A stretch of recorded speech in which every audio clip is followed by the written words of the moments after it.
All right. Good morning, everyone. Hope you guys are doing well. So today is going to be the first official live video or video that I post trying to connect objective personality with some of the principles or some of the experiences I've had in business, right? I've been working for the past 2 or 2.5 years as a named account executive at a Fortune 500 company.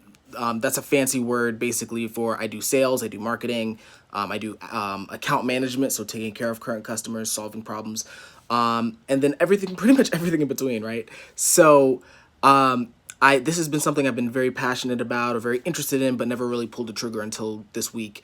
Where I do want to start connecting objective personality, which is a system that I personally enjoy and find meaningful, with the business world, and just so you guys can get a better understanding of what the hell's going on. So this first video is going to be about something that I'm not sure many people understand, especially people who are demon blast, which is why are advertising and why is advertising so repetitive, right?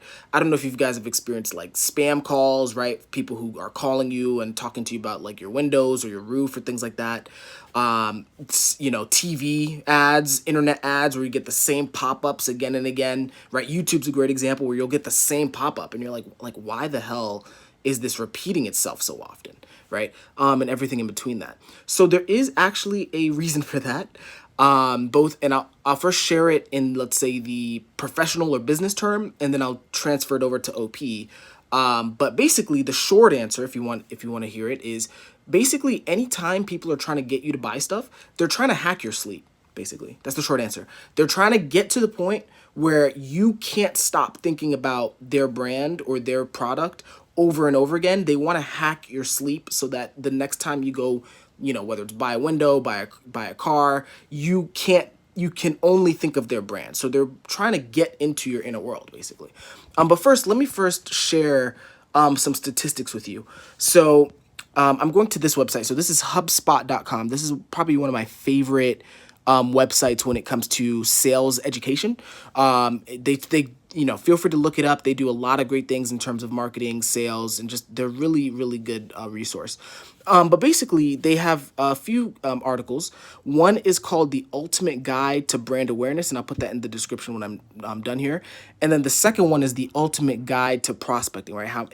And basically, they're trying to teach salespeople like me or marketers, how often they should be bugging people like you, right? How often should they be putting ads and repeating those? How often should they be calling you even though you didn't ask, right? And the reason for that is as annoying as it is to you, it works, right? So I'm just going to read a few quotes to you, okay? And then we're just going to get into the OP part second, right? So first, let me start with this one. So this is the sales one. So in marketing and sales, they measure, one thing that they measure is something called a touch point, right? Basically anything that any point of contact between the salesperson or the marketing person or the company and the customer, right? Or the potential customer, right? So it could be things like voicemails, emails, phone conversations, direct mail, right? Like you get those little ads in the mail. Things like advertising on YouTube and things like that. Now, one thing you have to understand is that it's very normal in the business world for them to not expect you to buy on the first few touches, right? So if they send you a direct mail, they're expecting you to throw it away. If they put an ad on YouTube, they're expecting you to ignore it for a while, right? So as annoying as it is, you have to realize that the sales and marketing world, we're playing the long game, right? And so let me read the specific stat here. When it comes to the number of touch points necessary to guarantee prospecting success, meaning, getting a sale, there's plenty of evidence that suggests response rates rise with each outreach attempt. And statistically, across a broad spectrum of data, the number is around 8, right? So in other words, so think about it this way. Basically, anytime someone wants to sell you something, if they're disciplined, they're going to do a variety of touch points, meaning, whether it's direct mail, email, phone, YouTube ads, radio ads, Spotify ads. They're going to want to do 8 of those, right? And it's going to be across a period of time. They're not going to do it every day, right? But it's going to be across a period of time, usually around, if it's an 8 touch point, that's around like 6 weeks, 6, 7 weeks in the world of sales. And it's only after that eighth one that they're going to expect you to be interested, right? Because basically they've brainwashed you, right? They're just trying to get you familiar with the brand before they're ready to kind of have a sales conversation. The second article is going to be here. So, so think about this. So, brand awareness, think about brand awareness as the byproduct of those touches, right? So brand awareness is basically, do you know of their brand? You know, if you're shopping for windows, do you know of, does their brand come to your head when you think of the windows? When you're thinking about business advice, does their name come up in your head when you're thinking of business advice? So brand awareness is kind of the, you know, reputation of the company, and they're using these touch points to increase that. And so why is it important? So I'm going to skim these because these are long, but I'll put it in the link again. One, they want to build trust, right? And trust, basically they're saying is familiarity builds trust, right? So the more familiar you are with the product or a brand, the more you're going to trust it. Even if you even if you were annoyed the first 5 to 8 times, right? It's going to build trust. This is something that's statistically significant. And then the second thing is you're going to create that association. That was kind of what I was hinting at before, right? So the next time you think of a car, right? So for me, for example, when I think of a car, I think of Tesla, right? When I think of a car, I think of Mercedes. So there are certain brands that have exposed themselves to me so much that every time I'm thinking of a car, I think of them. And the advantage of that is, once again, when you finally are in the market for a car, right? Much like me, I'm looking to buy a new car at some point. Those names are coming to mind, and I'm going to be more biased towards them because they're familiar, right? And then finally, there's brand equity, right? So brand equity, really fancy term. All it means is that it's the perception of how valuable the brand is to the customer, right? And so these are kind of the three things that salespeople and marketers are paying very close attention to. Now, as I mentioned at the very beginning of the video, all of this is OP. It translates to OP perfectly, right? So the reason for that is, so let's first take a look at what OI is. Let's second take a look at DI, and then we're going to talk about sleep. Because again, like I said, sales and marketing, if they're doing their job right, they are trying to hijack your sleep, and to the point where you can't help but associate them with your inner world, basically. So OI, starting with the definition here, OI is basically learning by revisiting known information, or familiar information is another way you could put that, right? So anytime you repeat something, you are basically practicing OI. And basically what marketers and salespeople are doing is they're forcing you to do OI whether you know it or not, right? Even if you're savior OE, right? Lead OE like me. If you get exposed to something repeatedly, they're basically forcing their OI on you, right? Oh, wrong one. They're forcing their eye on you, and they're making it known to you, right? The second human need of sleep is significance and identity, right? So significance being, you know, being better than the competition, you know, being unique in some way, being valuable in some way, being worth paying attention to in some way.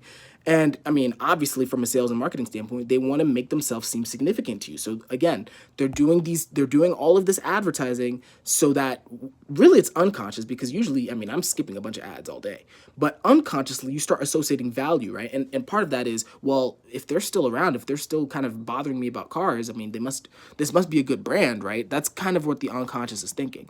And then similarly, identity, right? So this again goes to brand equity. This goes back to brand awareness. So you need to know who they are, right? So they're trying to enforce their identity on you. Oh, not that.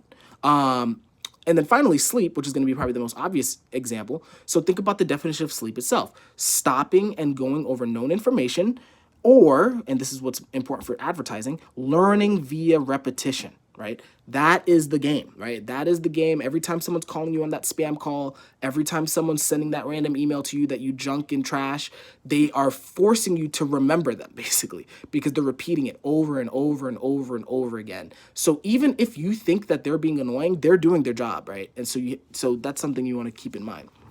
Now, for me, I guess, or like one thing I guess I would say is, for anyone who is in business in some capacity, right? So whether you have a small business, whether you're just trying to sell some stuff online once in a while, or if you're really genuinely trying to build like a business, right? Like, or even a large scale business. you might want to start using the principles of sleep, basically, right? All of this is fancy talk for sleep. So what would that mean? So one, you have to go over your identity, or the identity of your company, over and over again, and create what they call like a value proposition, right? Meaning, okay, what is unique about your business or your thing that no one else has? And you have to basically preach that message over and over again. So it's almost like a combination between sleep and blast, right? And then the second thing is, right, like as I mentioned, you need to identify your prospects, who you think you want to buy from you, and then you gotta repeat, you gotta be that annoying repetitive guy, and just trust that this is a long game, right? So like I said, the first time you send a direct mail, they're gonna say fuck off. The first time you call them, or you email them, or you direct message them, they're gonna be annoyed, most likely. I mean, unless you have a good talk track, which we'll talk about in future videos. But even if you have the greatest talk track, there's gonna be a percentage of people who are gonna be really annoyed.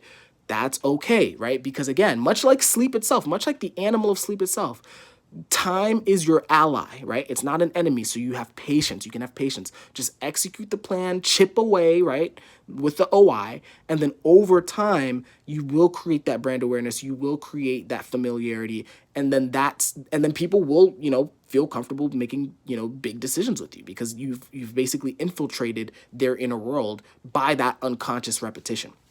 So that's about it. That's going to be kind of the first thing that I guess I would like to share with you all. This is something that I think is extremely important in the world of business, and this is very foundational for any sort of sales success, because you have to get the customers before you could sell them, right? You have to get their attention before you could sell them. So this is kind of the first thing that is helpful. So yeah, so sleep is basically what we're doing all day. To be honest, that's what I'm doing at work half the time, and hopefully this is something you can start applying in your own life. I'm going to be making, like I said, I'm going to be making at least one video a week. They're going to be live for now because I'm still trying to finish up my queue. I have 2 months of videos queued up, but I'm trying to get to 3 months. So once I get 3 months of queue, then I'll circle back and start putting business videos on queue once a week as well.